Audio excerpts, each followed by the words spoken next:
That was more than 30 seconds, wasn't it? Oh, we're live now. Okay. Okay, so hi everybody. Good afternoon. This is LoVina, and with me today I have Zach Harris from the CDC. I met Zach a long time ago, it feels like. Yeah. Um, but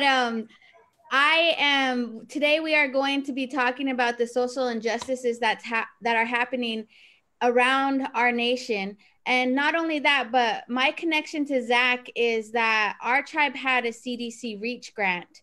And so we have done a lot of work together when our tribe had that grant in helping to provide access to healthy food and physical activity on the Coeur d'Alene Indian Reservation. And so I'm just really honored today to have my brother, my friend, Zach Harris. So, Zach, do you want to introduce yourself to everybody? All right. All right. Well, definitely. Thank you, LoVina. And it's always a pleasure to see you. And those of you who know LoVina, you know This what is a joy as well as what an experience it was working with her. And, you know, I don't think I ever told LoVina no. She would come to me with a lot of stuff. And I don't think, you can't tell LoVina Louie no. I'm sure all of you know that. But anyway, let me just get into some of the nuts and bolts of who I am. My name is Zach Harris. I've been with the Centers for Disease Control now. Wow, it's amazing to say this, but I've been with the Centers for Disease Control now for 23 years. I've worked in various areas of chronic disease prevention and currently working in the community health promotion, chronic disease community health promotion, and which is where I met LoVina with the REACH grant. And just for the benefit of all of you to understand what REACH is, it's racial and ethnic approaches to community health. It is a grant that is focused on community level health promotion for underserved, disparate communities that, for whatever reason, otherwise don't get the necessary services and supports that they need to promote health in those communities.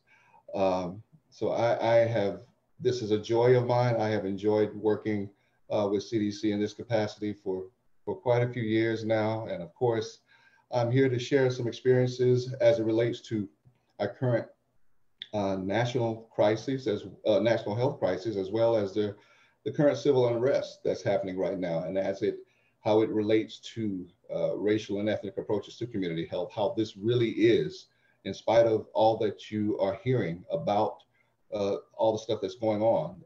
I want to bring attention to the fact that it is a public health crisis, a public health issue, not just because we're in the middle of a pandemic, COVID-19, but because we have these demonstrations and protests and civil unrest that's happening right now, and the reasons behind that, and why it's a public health crisis. So hopefully provide you with some information that you feel like will be very valuable. I'm definitely glad to be here. I really appreciate LoVina and Jelaine wanting me to be on with you. So this is great. I'm totally glad to be here. Well, and Zach, one of the things that we talked about with Jeline is that when we first had, our grant, and as we got to know you, and you got to actually go out into our canoes and be in the canoes and just to share our culture with you, it was such an incredible experience, and you really helped our people through that grant to be able to reconnect with our culture and with our canoes. And one of my most favorite memories of our grant was when we had the first sturgeon nose canoe completed. And it was, our we had our first blessing during the rock and the res. And so we brought that canoe down to our waters, and we really didn't even know how to do the blessing because we hadn't had canoes in over 100 years. And so, Charlie Tailfeathers was there, and Will Penn was there, and they got cedar for us. We put cedar on the canoe, and every one of our young people blessed that canoe, and they sang a song. Yeah. And they all touched it. And I remember as we put that canoe into the Coeur d'Alene Lake, I felt our ancestors welcoming us home. I felt the spirit of our people who had been on those waters 100 years ago welcoming us back. And that was something that just stayed with me. And it was something that I knew that going back to our culture was a way for us to become healthy again. It was a way for us to be able to know who we are and be proud of who we are, and to look in the mirror and say, I'm proud to be Shishchichuams. I'm proud to be Insokchin, Snikes, Nimipu. I am proud of the face that I'm looking at. And it's okay to be me. It's okay to be brown. It's okay.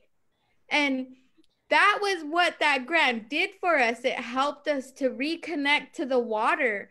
And and that was the canoe that you sat in, and it was so funny to see this big black guy scared to death trying to get into this little tiny canoe, and you're like, I don't know, I don't know.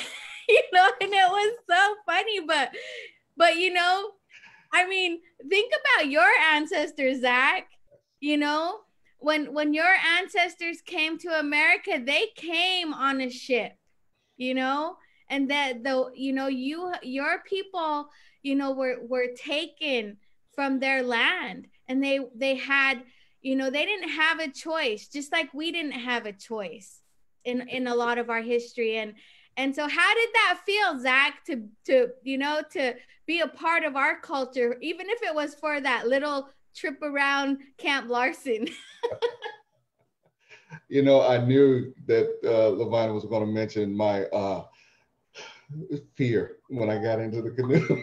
but you know what? I will say this, that I remember that experience very well. And I do remember feeling uh, so enriched through that experience because it was something that I know you and I had spent so much time discussing about why this was an important approach, and why you really felt like, could we see what we can do to appropriate the funding to take care of this?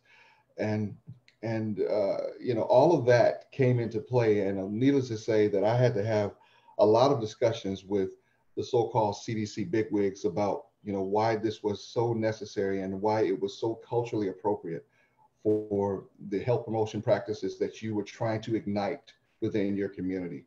And as it turns out, it's still today is still categorized as a best practice, not just with the canoes, but of course your powwow sweat that was surfaced out of your program. So the experience that I had in being able to just be a part of that, uh, the only word that comes to mind is that it was enriching. And I guess there really is a similarity when it comes to the plight of Native Americans and African American people. There is a similarity, because whereas your land was stolen from you, we were stolen from our land. And carries that carries a degree of historical trauma. Uh, it carries a lot of pain and anguish and struggle to reflect back on just how brutal those those times were for our ancestors, and how it was a measure of the stamina and the resiliency for us to be able to still be here and have this kind of forum to where we can talk today with the power that our forefathers exhibited through some very, very, very ridiculous and tumultuous times. And being out there on that canoe that day and experiencing that entire ceremony just brought a level of wholesome to that reality that allowed you to kind of feel and touch it in a manner that just inspired a degree of sacredness in you that you hadn't felt before, or that you hadn't came that in that close contact with. And I must say that it was an enlightening and enriching experience. I would still try to get out on that canoe again today if that happened. I'm not going to be the punk I was the last time, but I would still try to get out on that canoe again today because there was something about that experience that promoted a level of life that I don't think you can describe in words, because you can feel the presence of something much bigger than yourself just surrounding you, Mhm. and making you feel enriched. Yeah. Well, and I know too, Zach, that, when we had our training in Hawaii and the Native Wellness Institute, and as a project officer, I asked you to come to that training. I wanted you to experience the Native Wellness Institute at its core. And, when you go to Hawaii, when you go to Kauai, is where our training is usually held, you feel the ancestors. To me, the ancestors feel so much closer when I'm in Kauai, and I feel like they hear our prayers, and I just connect at a different level when we're in Kauai. And so, and I know when we were there, you had an experience in our opening circle, because everything we do, we start with a prayer and with good intentions and with good thoughts. And so how did you feel, Zach, when you were with us in Hawaii? Let me just say that's an experience that I'll never forget, um, because the there was a portion of being there, and a day in the program where uh, you were presented an opportunity to share something that was very significant to you and your livelihood. And I was forthcoming about sharing a fear that I have, a fear that I have as a Black man that lives in America. And of course, during that time, there was a lot of the police brutality, and a lot of the realities associated to Black men and women when you think about the Sandra Blands and whatnot, but that were being literally taken out, murdered, killed by the authorities. And having been on the receiving end of having to be stopped by the police before, not real sure exactly why you were stopped, not real sure exactly why you were being questioned, not real sure about why this was even taking place, but knowing that you were fearing for your life, fearing that your life was about to change in a way that you had no control over. Mhm. And I shared an experience like that with the conglomerate of people that were there, and amazingly, um, where I thought that I was going to feel extremely vulnerable, what took place made me feel extremely encouraged and powerful, because it was a matter of people listening and hearing to what I was saying, identifying with the fact that here I am, an African American male, adult, strong, able bodied, professional, and all the things that you would think you're supposed to be considered an upstanding citizen. But I was existing every day in fear. I was existing every day wondering if I was going to make it to the next day, because there were so many situations that were happening to my brothers and sisters that are very much like me. We're not just talking about people that were just that you would think would have these kind of social problems. We're talking about folks that really are reflective of what you would think you would want people to imitate or be, as far as citizens of this country.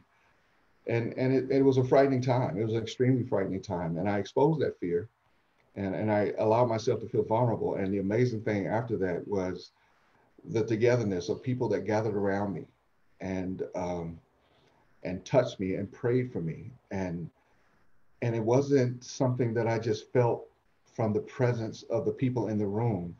There was something more than just the folks in the room that allowed me to feel even more encouraged and even more um,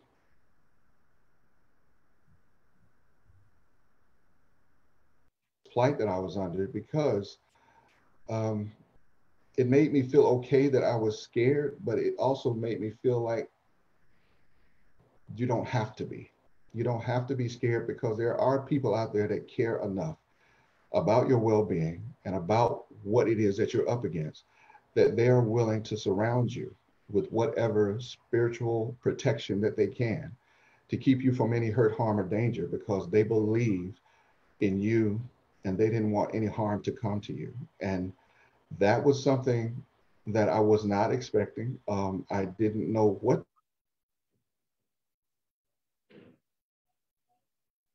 agreeing that I experienced from everyone that was present that day. I left there feeling so much more encouraged and a lot less fearful, because I felt like I had war. I was, even though I was in this warfare, I had people that were willing to fight this war with me and willing to allow me to be encouraged to keep it moving and continue my path, because what I was doing was much greater than what was coming upon me. And that's, I'm getting a little choked, so pardon me, but that's what made it. That's what made it such an incredible experience for me. And when I look back at that experience, it was surprising to me, like, because sometimes we're so in our own little worlds, and we don't realize, like, we have so much hurt and trauma in our world. And so this whole social injustice has, like, I feel like it's just ripped off the bandage, that was holding our blood in, that was holding our hurt in.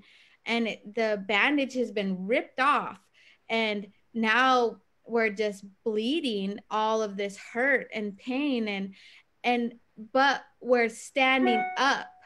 I've seen so many of my family members that, my nephew Tucker married a half black, half white young woman, Jada. And her and her brother, they were at the protest. And one of my nieces, Jada, well, they're both Jadas, but my sister Twyla's niece, I mean, she's standing there with her sign, and it's these young people that I see that are saying enough is enough, that we have to stand up for our brothers and sisters. And people are just so done with this. I mean, it was like this one incident just was like, that was the final straw. Yeah. And the whole country, the whole world. I seen Aboriginals in Australia. I seen Australians, protesting. And they're all singing "Where is the love?" And it's just like, I was just so moved by watching them in other countries standing in solidarity, just like, all the people from around the world stood with us at Standing Rock. They stood with us in solidarity, that, we have a right to water. We Mm-hmm. have a right to breathe. We have a right to live. And that's what people are standing up for, to say, we have these rights as human beings. And so it's unbelievable. And I even watched these white people in Montana, who were protesting, and other white people attacking the white people, because they were standing up for black lives. They were standing up, for that. And you know so there's definitely an awakening. Yes. America is awake, Yes. right? Yes.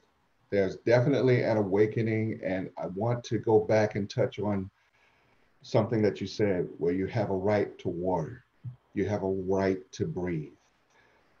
And it's unfortunate that the video that we all saw, of Mr. Floyd losing his life, the thing that he was asking for was air, was breath. He was needing to breathe. Symbolically, that represents the oppression that so many of us have been under for more than 400 years. And the only thing that we seem to be wanting to push for is equality. You know, there's nothing to, there's no reason why you shouldn't have equal access to air and water. You know, it doesn't make any sense. And so, whereas we keep hearing, and I'm going to kind of go on a tangent here for a second because I came across someone that was insistent about using the term all lives matter. Um, Now, the thing the thing that's offensive about that is that it is very dismissive of what the message of Black Lives Matter is all about. No one is saying that the lives of others doesn't matter. It's just that we're saying is Black lives have been waived from that truth.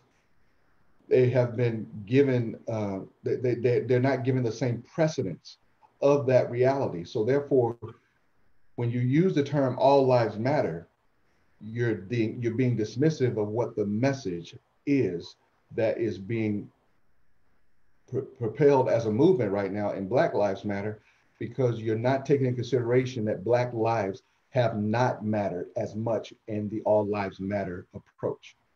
And I was very cordial in trying to make sure that I explained this, but I can't deny the fact that I felt so much anger. I felt anger because that dismissal is very symptomatic of what it has been for generations. You know, there's this movement now to say, let's squash all of this and get things back to business as usual. No, no, that has been, there's enough of that. We have been getting back to business as usual for way too long. Now is the time to get busy about the business of making sure these social injustices are addressed and are dealt with, and the folks who are proponents of keeping them alive, we need to get them out of office or get them out of wherever they are and get the right folks in place so that we can allow this country to be what it was supposed to be. And even in the space of this country was created in not the most best conditions in the first place. As we talked about earlier, this country robbed and stole. So a friend of mine was saying that there's a lot about this country that we're experiencing that's karma. I don't know if I totally subscribe to that, but I definitely understand where he's coming from. Mm-hmm.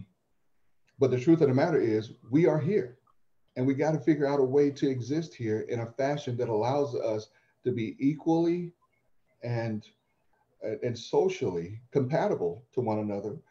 And we're not going to get away from not being able to see color. I know that we're a visual society to where we can't help but to just look at things in these colorful lenses, but we also have to get to a place where we can tap into each other's humanity, because our humanity is the one thing that we can identify with. But the difficulty with so many people with that is that when you try to see someone else's humanity, is that you have to gauge your own first, and that's where a lot of dysfunctions are, because there's a degree of accountability that has to come with that a lot of people are afraid, or either they don't want to acknowledge, because you got to be able to understand where it is that you're existing and how you're contributing to the problem before you can at least identify with what the problem is. Right. Well, and I think you hit on something really important there, Zach, in the fact that, you know, you're saying that, and this is something that I've thought about for many years, is that, you know,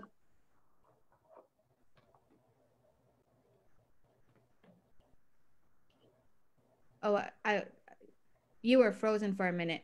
Oh, my bad. My bad. But I was just saying that I've thought about that for many years. Once I learned about the history of America, from, you know, it's not taught in our school systems. You know, the Canadian government apologized to Indigenous people. They made an apology saying we were wrong. America has never, in 500 years, has never admitted to the atrocities that they caused our people.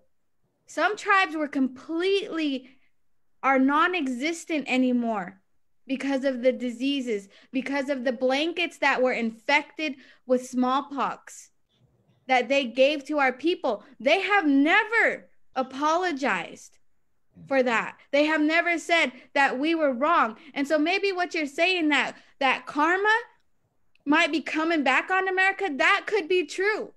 Yes.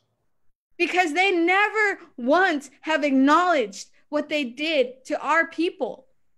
And they built a country on the backs of slaves, of your people. They built this country and they bred your people so that they would be harder workers, so that they would be able to be stronger. And honestly, when you look at the NFL and the NBA, it's all your people. Your people rose out of that hate and rose out of that darkness.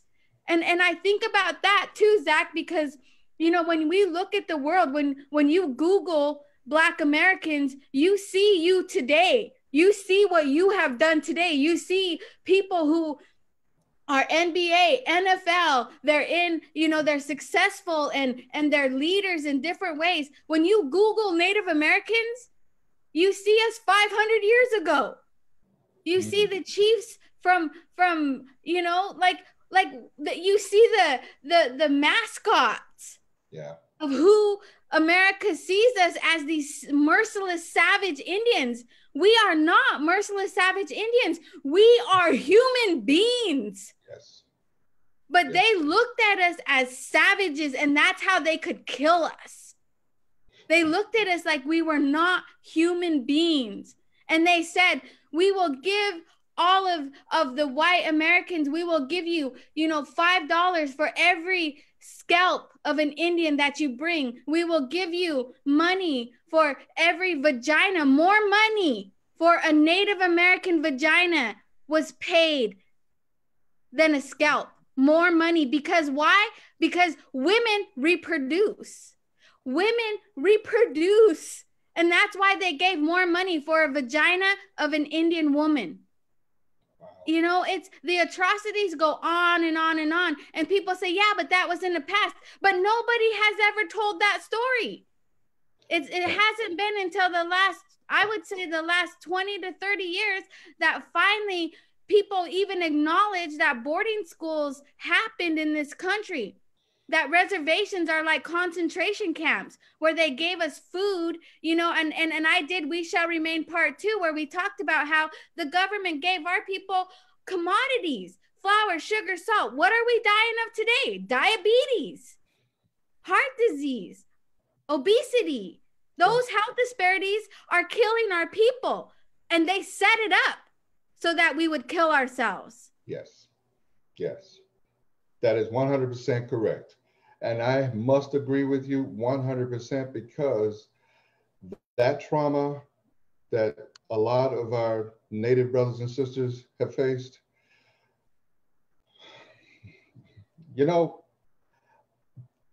I listened to a video, and I don't want to go too crazy here, but I listened to a video that basically said that the thing that people need to be that America needs to be concerned with more than anything is that they need to be thankful that what the reality and what the real purpose of this is about equality and not revenge. Because if it turned into something that we decided that we were going to be revengeful about, we don't want to talk about that kind of war. No. We don't want to talk about that kind of pain. We don't want to talk about that kind of sacrifice, because during the times of slavery, there was so much brutality that, as you're saying, that are not being taught in school. But during the times of slavery, they don't talk about anything as it relates to what was really happening and what the level of brutality was. And even moving out of slavery, I mean, they don't want to talk about some of the things that really happened in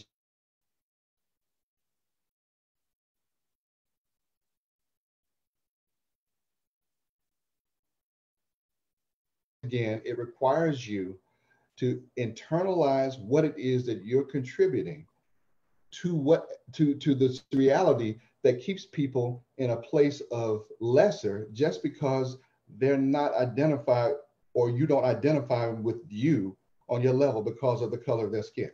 Now, the unfortunate thing about that is that there's so much of white America that even though they're ambassadors to say that it's not right, there's so much of white America that hasn't done anything about it.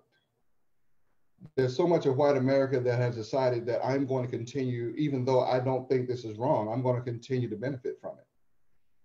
So if you're going to continue to benefit from it, but yet you want to be one of the first ones to talk about how wrong it is, but yet you don't want to stand up and take authority for why it is wrong, but you want to continue to reap the benefits for the wrongdoing, then what does that make you? What kind of person does that identify you to be? Are you just this opportunist that will continue to rise on the backs of others? Or are you someone that really wants to affect change? Because we can't do this. We've tried to do this without you, but we're now at a place where we're recognizing that we require and we need your involvement in order to infringe upon, or at least kind of impact some of these changes that are taking place.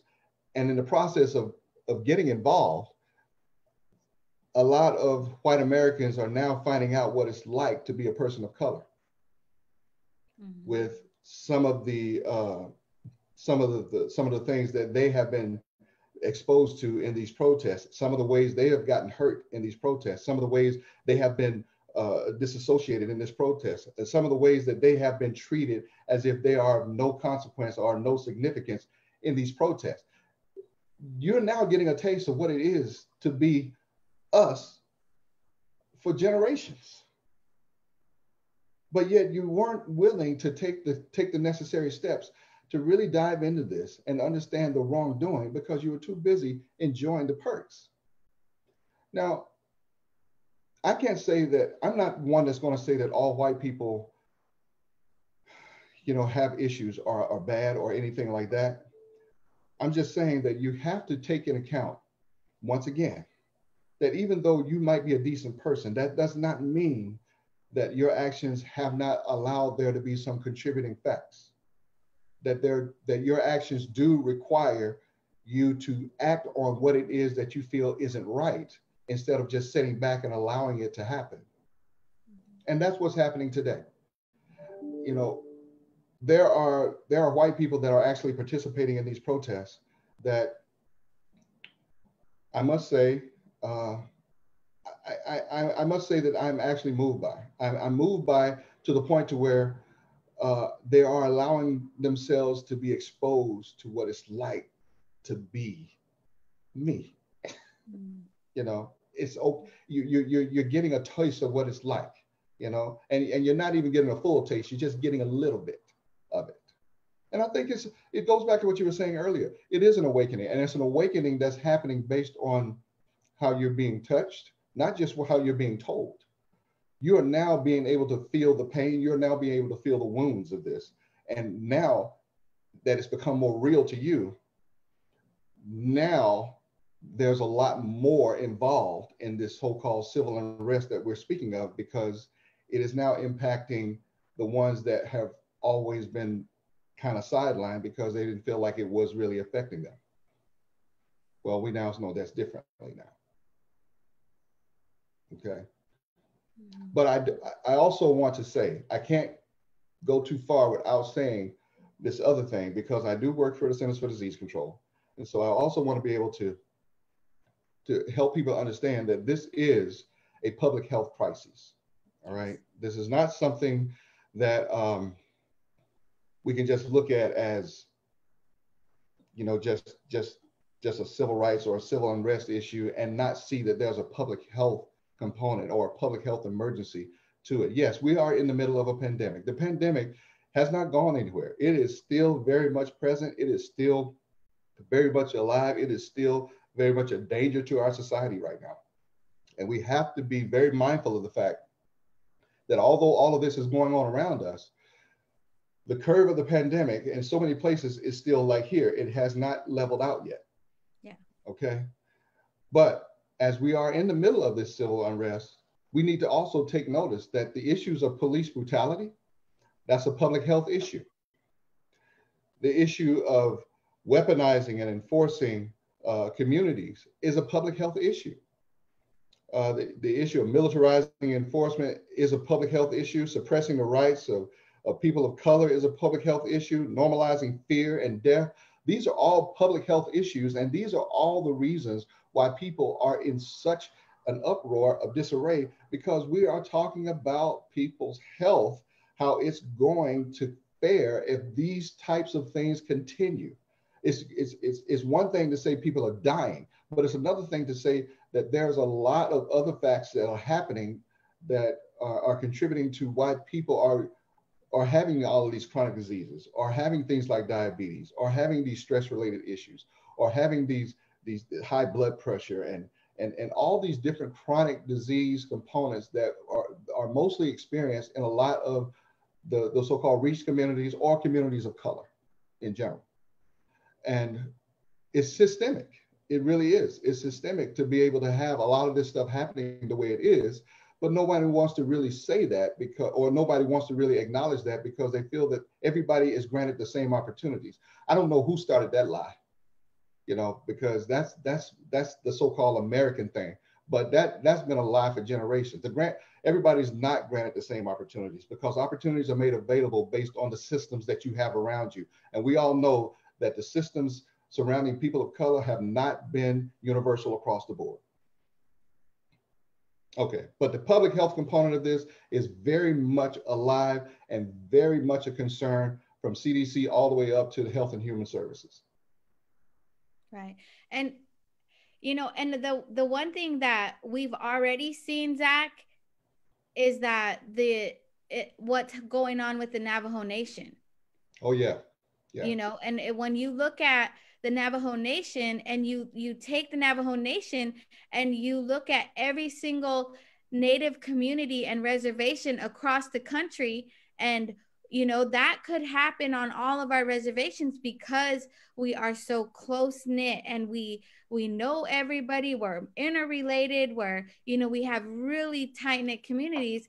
And so that was one of the things I thought when all of these protests started happening across the United States. And I'm like, now all of our people of color are going to be out on the streets with each other. And if they have the coronavirus, they're going to be, like, I mean, I almost felt like it was a trap. It's like, what, we can't, like, we already have health disparities for poor people. I mean, our health disparities for, are just, our numbers across the board, are higher than other people of color. And so, it really, like, I started to really feel stressed out about, I know it's important, and I know we have to take a stand, but we have to take precautions. We have to wear the masks. We have to, protect ourselves and protect our children, and mostly protect our elders. Our elders in our communities, they're the ones that hold the knowledge. And there's very few communities, I mean, that some of the communities have one fluent speaker.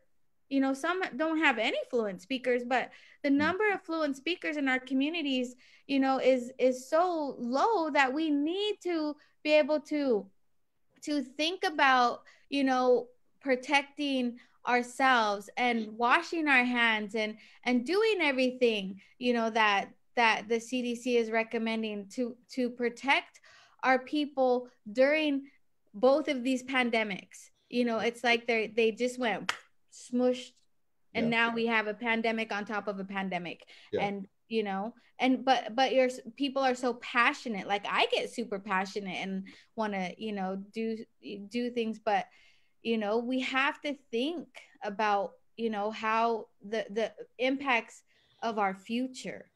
Well, it is true that we do have, and we can't, you're absolutely right. We cannot lose contact with the vulnerable populations that are even more vulnerable. you know, Yes. like our elders and like our folks who have predispositions and like our children, you know, and all of that being taken in consideration as we try to negotiate all the stuff that's going on with us right now. Um, but but here's a matter that I will say uh, that is taking place at CDC. The one thing that I will say that has in all of my years of being at the agency, the one thing I will say is that CDC is actually being very flexible right now with the approaches that are necessary to address uh, this COVID slash civil unrest. Um, you know, because no one is really able, and you know exactly what I mean by this. No one is able to really exercise a work plan right now. You know, Yeah. this it's just not in the cards because there's a preoccupation with what is really going on in the communities and in the world around us.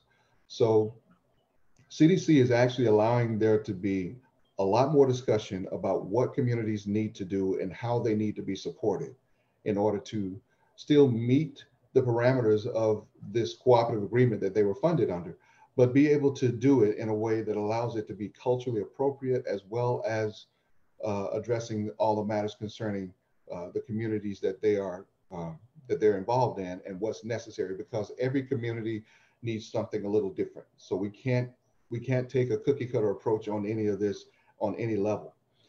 But I'm actually happy that CDC is taking that step. Um, and as a project officer, uh, it's allowing me to be just as creative as I was with you, LoVina. You know, with some of the ideas of just listening to the program and finding out how to make it fit into the compliance standards because that's what it's all about right now.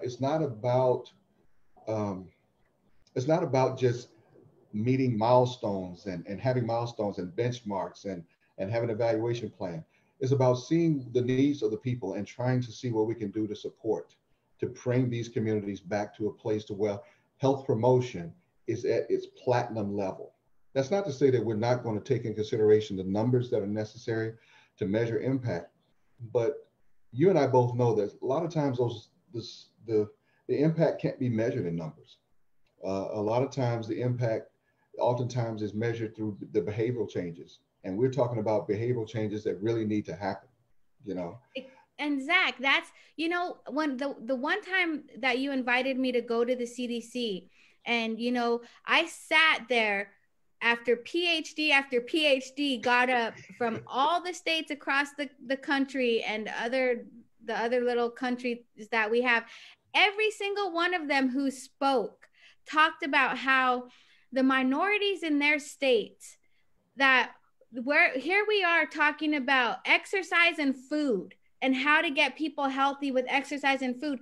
People can't even, if you live in poverty, you can't even think about exercise and food because you're trying to figure out, how am I going to get my next meal? How Yeah. am I going to be able to feed my family? How am I going to stop doing drugs and alcohol to even get a job? I mean, we have to address the social issues and the mental health issues, and we have to address all these other issues of hurt and trauma and pain that are people that make them drink and do drugs, and just like your people, that are always, stereotyped of drinking and drugs, and like we Yeah. get all these stereotypes, but we have these stereotypes because we have hurt and pain that we haven't been able to deal with, and that's why we turn to those substances to try to stop ourselves from feeling.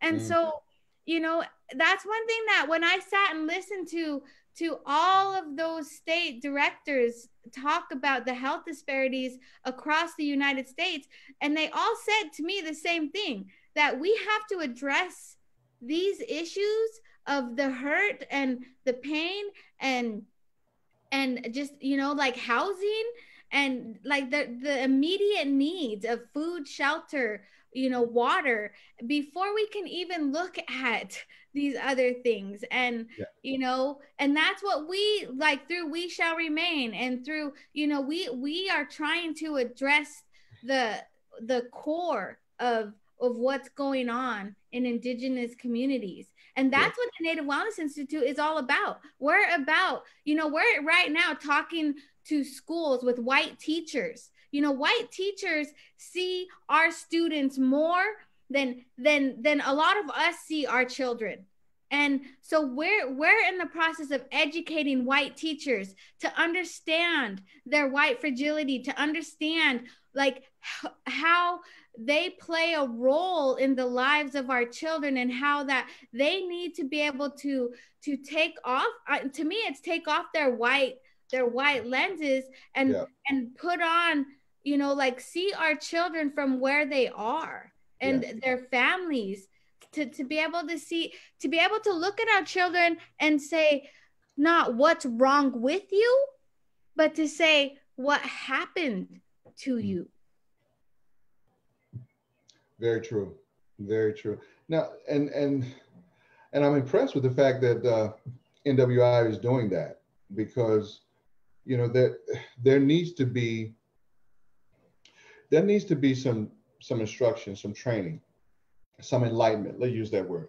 There needs to be some enlightenment provided uh, to folks outside of just the core of the people that you're trying to impact, because it's all about the folks that are outside of that core that are bringing in whatever the matters are that are causing this constant remix and recycling of the same disparate conditions over and over again. So it's good to hear that NWI is actually putting forth an effort to educate teachers, white teachers, in fact, about some of the realities that are necessary for them to take in consideration. Because I think that it's very important for us to be able to, it is, as much as so much of this is internalized. And don't get me wrong, because it is. It's hard. It's hurtful. Um, it's agonizing, and it makes you angry. But so much of this is internalized. We have to at least take those moments to reach out externally, so that we can make sure that we provide some information that can govern better impacts for the stuff that's coming in from outside of our communities. Because our communities, as it goes back to what I said earlier, our communities, so much of them are in these disparate conditions by design. Okay. It's not that you have people in these communities that don't want to live productive and encouraging lives. It's just that goes back to the point that I was making earlier. When it's a systemic equality in place, then the opportunities, the resources, and all the things that are necessary to be able to build a better infrastructure within the communities, all of a sudden these things are not available. And why aren't they made available in the communities that are in such desperate need? Why are they only going to these places that really don't necessarily have as great a need for them? Why isn't it? Why aren't you improving the built environment in areas where it's very rural? Why, and for that matter, why do you have interstates going directly through Indian reservations? Why is that happening? Why is it difficult for there to be no safe routes to school programs within rural areas? Because there are no direct walking paths so that kids can safely get to schools. Why is it that within a lot of the African American communities, you only have pawn shops and liquor stores and maybe a corner mart that doesn't have any fresh fruit? This is not just because of some osmosis. This is a design. Yeah. And it's been designed that way for generations. And no one wants to do anything about it because it serves a purpose and an interest that totally is attributed to the social injustices that we're experiencing today. But it's no more. No more. It is time. It is overtime for things to take on a new meaning for the benefit of quality of life improvement and health promotion. because if we don't have our health, there's not much we can do. Health and wellness is an important part of everything that we do, and if we don't have that, we can't really make any strides to do anything effectively. But it's a design. It's a design that it is not by accident that so many of our communities are made up this way. It is totally a design. Yes. And I've seen that design on the Pine Ridge Indian Reservation. It is third world. Mm. When you look at Pine Ridge and you look at the Navajo Nation, who, my sister Pearl, is they're fighting to get water out to their people. And it is by design. And so in this last few minutes we have, Zach, I think, and I seen somebody mention, we have to start running for office. We have Paulette Jordan, who in Idaho is running. Yeah. We have Montana, the number of Native Americans who ran in Montana. Jillian posted on her webpage all of these Native people, Black people, women of color. We've broken the glass Yes. in, it's, but it's only the beginning, right? Like, we have to vote. And that's one of the things I seen Obama, when he did an address, he said, we have to vote. We have to run for office. We have to, that's how we're going to also make change, Yeah. is to do that. And I raise my hands to all of our people of color who are running and who are making a difference and making, the votes. And, it's unbelievable the change that we can make if we vote. Yes. Yeah, you're right. And I'm happy that that message is starting to reign even more supreme today than it has in the past, because I think a lot of folks just didn't feel like the options of who to vote for were viable options. And personally, and this is just a personal thing, I think that would help us if we could. We're always talking about reforming something. Well, we could use some reforming of our election process as well, because we're experiencing a situation to where we are a country where the popular vote does not elect our officials, especially the president. Um, we have this thing called the Electoral College, and I'll be very careful about my comment on that as a federal employee. But let's just say I think we need to take a look at that. I think we need to take a look at that, because that basically yields towards the reality that, are the people really choosing their leader, or are politicians doing it, or or is right wing interest or interest of some other sort doing it? It's too. And I went to vote yesterday, and amazingly, once and again, we're talking about systemic. Amazingly, here in Atlanta, we had so many complications associated to voting. And the unfortunate thing was, most of those complications were happening in communities of color. Either the new voting machine was acting up, or was going down, or didn't get delivered to the polls on time, or people's ballots weren't being counted properly. I mean, it was just pure madness throughout the entire state about the voting that was taking place.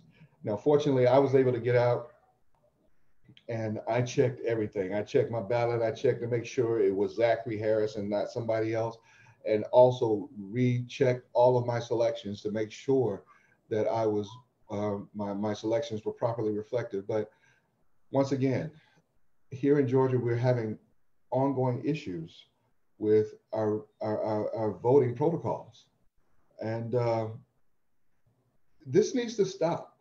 this this needs to stop, because it now is no longer suspect. It is too obvious at this point that this is something that, again, is being clearly manufactured. Let me just say it the way I want to. It's clearly being, because it shouldn't be this way.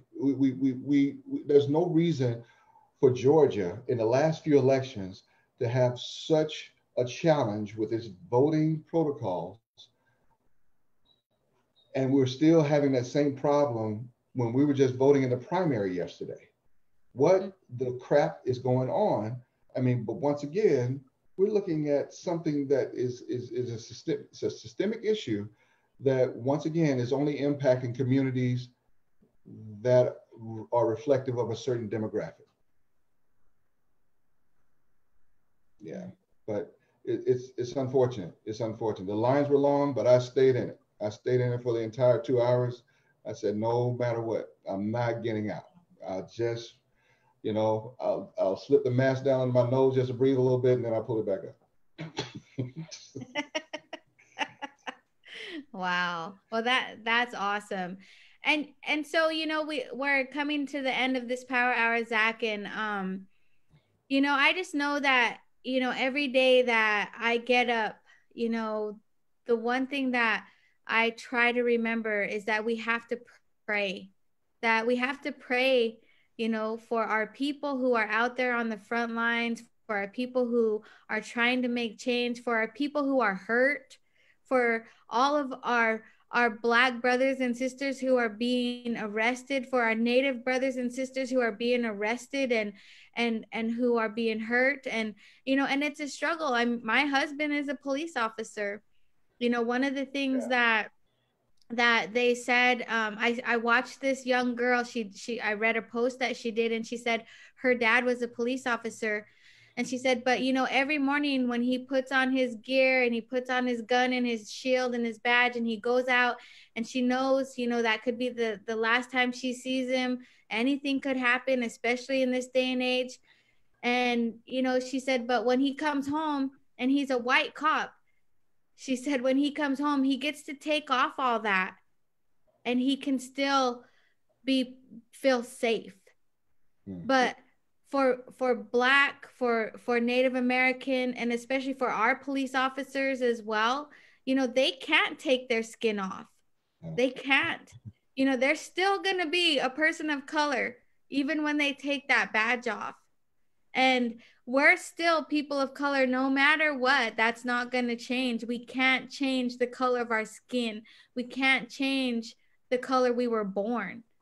And No, so, no. we have to have this awareness, and we have to pray. And I pray every day that for our police officers that are good, because I know there's a lot of good police officers out there, and I really struggle when I see F the police. And because there are good police as well. And so it's a difficult time. And but I really appreciate you, Zach. I appreciate that you came on here today with me.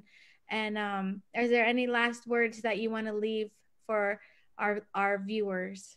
Well, yeah, sure. And if you don't mind, I'd like to tell that story if it's okay. Yeah, tell it. Because for those of you who are viewing, thank you once again for allowing me to have a bit of your time today. But as a Black man, I will say that I have had so many experiences, some that I've chosen to not keep in my mental Rolodex because it has it has the ability to affect how you go about living your life. It has the ability to affect how you go about treating people that mean you no harm, just because you're equating them to another experience that you once had. But the quick story I'll share with everyone is here I am, a public health educated professional, but some years back, I was actually broadcast on a news, Fox 5 News, as a person of interest in a murder investigation. Now, that was something that, needless to say, shocked me, but I didn't waste any time because I knew that if my face was on the news, that what it would look like if I didn't show up and maybe even transition from a person of interest to someone who now is considered a suspect. But I did. I went to the police station and I talked to the officers. I got some things in order, like a lawyer and folks who were just kind of on standby just in case. But the interesting thing was I was brought into this room, an interrogation room, where they played good cop, bad cop with me only because they were trying to get me to trip. They were trying to get me to trip over some words that could allude to further suspicions and possibly be even put in jail. Now, the fortunate thing was I was smart enough to shut my mouth and basically say that, this picture they had of me in this establishment was someone that looked like may appear to be me, but I would not confirm that it was me. And in this establishment, I was one of the few Black people that were in this establishment. So, of course, out of all the people that were not Black, I got called to and got plastered as a person of interest in a murder investigation. Well, to make a long story short, the reason I bring that story up is because that's how close it came for my life changing instantly. And there are so many Black men in prison or convicted right now just because they didn't know what to do in a very stressful situation like that. And they made some technicality that surfaced and pinned on them. And the next thing you know, their life is different. They're in jail, they're gone. But that's how close it came for me, LoVina. It came that close. So when I say that there's a fear that I have lived with, and anytime a Black man tells you that, trust and believe it is a real fear that exists every day, because during that time they didn't care that I was a father, they didn't care that I was a public health professional, they didn't care that I was college educated, they didn't care that I was a military veteran, they didn't care that I had a clean record, they didn't care about anything but the reality associated to how I looked made me appear to be someone that they could tag that on. And I will say that there is an element of PTSD that I still find myself experiencing for that, because it was a long, draining, drawn out process. But again, it's real. Brothers and sisters, ladies and gentlemen, it is real. I'm so happy that there is a support system out there now that is taking all of this in consideration for my people, your people, and those folks who are in disparate conditions across this country that need to be given a reprieve for these social injustices that have plagued this country for generations. And I'm not just talking decades, I'm talking generations here. So again, this is a real issue. And Zach, who did they find guilty of that? The guy that they found guilty happened to be a white guy. Now, mind you, I am 6 feet, 250 blah, blah, blah pounds. They've happened to find a white guy, 5'7", 175 pounds, that they charged with the murder. I know, he looks exactly like me. Yeah. Wow. Well, Zach, give me some bumps. Can you see my fist? Boom. Boom. All right. Well, you take care, Zach. I love you. Stay strong, stay healthy. And Limlim Shinchaspa Talichas. Thank you all. Let me hear you say it. I know you can say it. What's that? Well, you can't say good morning, but you can say it anyway, because I know you can say it. Hakta Hakindi. That's twas Queetstum. Queetstum.